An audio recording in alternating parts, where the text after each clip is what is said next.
Hello guys. So for today's video, papakita ko sa inyo yung anong madalas kinakain dito pag almusal at saka hapunan. Dahil mahal kasi yung rice, so hindi pwedeng parati tayong magra-rice. Dito kasi sa Germany, madalas kinakain nila sa almusal at saka hapunan, tinapay lang. Ito, meron akong iba-ibang klaseng tinapay dito. Ito, tingnan nyo yung tinapay na to. Puno ng buto ng sunflower, sesame seeds, at iba-iba pang klaseng seeds. Hindi ko alam kung anong tawag dito. Sarap. Dito sa Germany, ito yung pinaka-common. Pretzel. Makita mo sa daan, mga German, habang papuntang train station, ito hawak nila. Bit-bit lang. Meron tong asin. Yung asin na yan is napaka-healthy. Yung iba, yung Himalaya salt. Ito din, isa din sa mga sikat na tinapay dito. Madalas inaalmusal itong dalawa. Ito namang tinapay na to, meron din siyang mga buto-buto dito sa buto at saka asin. Ito medyo maalat. Hindi ko trip yung tinapay na to. Itong tinapay pala na to, ano siya, mabigat sa tiyan. Kung ikumpara mo siya sa tasty sa atin, yung tasty kasi parang 2 oras lang ubos na kaagad yung yung gutom ka na kaagad ba. Itong mga tinapay na to, hanggang magtanghalian, hindi naman sa hindi ka gugutumin, kundi mabigat siya sa tiyan ba. Madalas pag almusal, itong tinapay na to, tapos butter. Lalagay mo siya sa butter. Hindi, yung butter lalagay mo dito. Una, hiwain mo. Mayroong bread knife dito. Hiwain mo siya. Lagyan mo siya ng butter. Madalas nilalagay ko honey. Ito, honey. Minsan naman, itong mga chocolate, para siyang, anong tawag dito sa atin? Nutella, yung mga ganun. Tapos minsan naman, marmelada. Ito madalas pag almusal.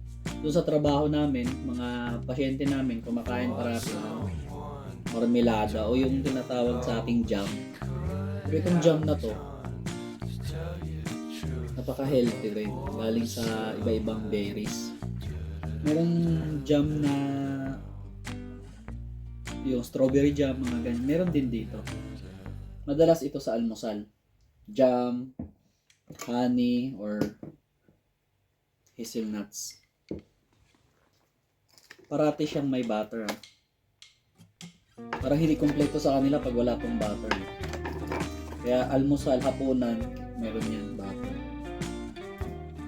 Pag hapunan, pag naman, merienda, meron din silang ganito na tinapay. Ito medyo mahal kasi ito mga 2 euro, 3 euro, isang piraso lang. So madalas ito, mga presyo nito, yung iba, ito medyo mura, mga 50 cents. 50 cents meron ito. Ito medyo mahal, mga 1 euro, 1.25 euro. So sa atin mga 80 pesos, 90 pesos ang piraso lang. Ito 25 pesos isa. Ito medyo mahal din. Tapos sa gabi, madalas pinapartner ito mga ganitong tinapay. Wala kasi akong broth net, wala akong nabiling broth. Yung broth kasi yun yung malaking tinapay na nakikita natin. Para siyang tasty pero sobrang brown. Sobrang brown. Madalas ilalagay ko ito. Para siyang liverwurst. So sa atin, para siyang liver spread. Ito, liver spread. Marang malaki lang siyang sausage. Pero liver spread yan. Atay din yan. Gawa sa atay. Minsan naman ito. Sarap din to. Sausage siya na malapad. Madalas din to nakain ko. Ito siya guys, fleisch kesa tawag dito. Karne siya na may halong cheese. Pero hindi siya yung karne talaga na katulad ng ganito. Makikita mo yung karne. Ganito. Hindi. Karne siya na ano, parang process na karne ba? Para sa atin parang ham pala, ham. Yan siya. Malaming. Yan. Itsura. Yan ang pinapartner ko sa hapunan. Tapos may gulay.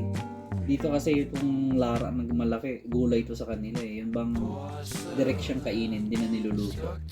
Pero masarap naman siya, matamis-tamis.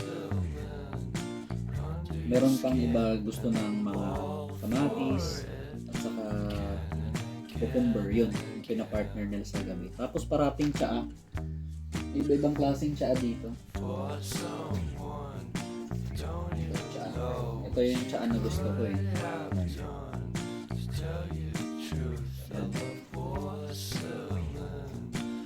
Tapos yung sa umaga naman kape, sa gabi tsaa parati yan. So yun lang sa video na to, inuryan ko lang sa inyo yung iba-ibang almusal at hapunan namin dito. Hindi na ako pwedeng magkanin parati kasi nga mahal. Tapos ano pa, luluto ka pa. Ito kasi wala, kung gusto mong mainit, initin mo sa sa oven, yun lang. Bilis nang mag-aantay. Pag kanin kasi bahaw, tapos initin mo pa. Hassle. Kaya ako, madalas kumakain ng kanin, tanghali lang. Ang mga German, gusto nila sa tanghali, may sabaw, may salad, may karne. Kung Monday to Thursday, Saturday to Thursday, karne gusto nila. Ibang gulay. Kompleto yan parate, marami silang salad. Pag almusal lang at saka hapunan, normal lang sa kanila, tinapay lang talaga. Yung iba, may sanay na kumakain ng mainit sa hapunan, yung bang bagong lutong mga pasta, ganyan. Pero madalas sa mga German, mga tinapay lang talaga. So, okay guys, sana ma-orient ko kayo sa pagkain dito sa Germany. See you in my next vlog.